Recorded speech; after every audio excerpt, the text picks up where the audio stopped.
Pakita kay Kuya Buds. Hi, Mami Mitch.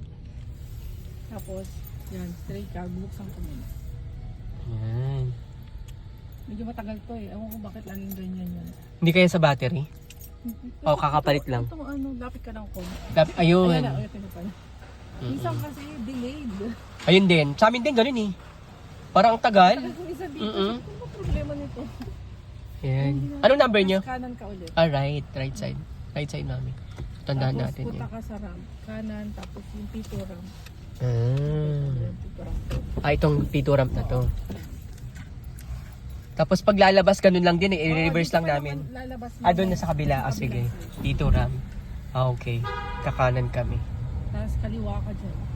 Ay, hindi muna. Yung doon sa... Yan. Kaliwa ka. Itong pakalawa na. Hmm. Ito, dito. Yan. Oo nga. Ito yung pinagpa... Tapos straight mo sa dulo. Dito yung amoy sabon? Minsan. Pero Oo. hindi na sila gano'n naglilinis. Hindi na naglilinis. Naglilinis lang sila pag mag-winter, mag-fall. Nalala ko dito amoy sabon eh. Sabi ko ang bango Straight naman. ka pa. Tapos kaliwa ka sa 317. Ito. Yung yan. Next pa. Yan.